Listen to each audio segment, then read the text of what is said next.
সদ্য সমাপ্ত জুনে দেশে প্রবাসী আয় এসেছে 254 কোটি 17 লাখ ডলার। আর গেল অর্থ বছরে দেশের রিজার্ভে যোগ হয়েছে 2391 কোটি ডলার প্রবাসী আয়। একই সঙ্গে গেল মাসের শেষ দিকেই আইএমএফ-এর দেয়া ঋণের তৃতীয় কিস্তির 115 কোটি ডলার সহ কয়েকটি উন্নয়ন সহযোগী সংস্থা থেকেও বড় অঙ্কের ডলার যোগ হয়েছে রিজার্ভে। এতে জুন শেষে দেশে মোট রিজার্ভের পরিমাণ দাঁড়ায় 26.81 বিলিয়ন ডলার, যা চলতি বছরের একক কোনো মাসের হিসেবে সর্বোচ্চ।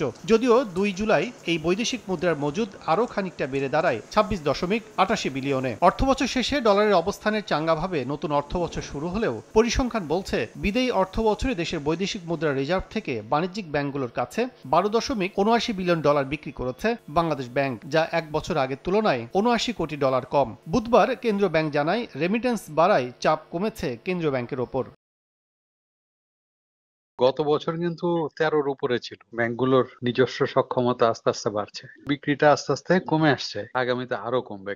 এখন জন্ম সনদ দিয়ে খোলো বিকাশ স্টুডেন্ট অ্যাকাউন্ট, নিজের বিকাশ নিজে কর। ডলার সংকট কাটিয়ে ওঠায় বাণিজ্যিক ব্যাংকগুলোই এখন ডলার বিক্রি করছে বলেও জানান কেন্দ্রীয় ব্যাংকের মুখপাত্র।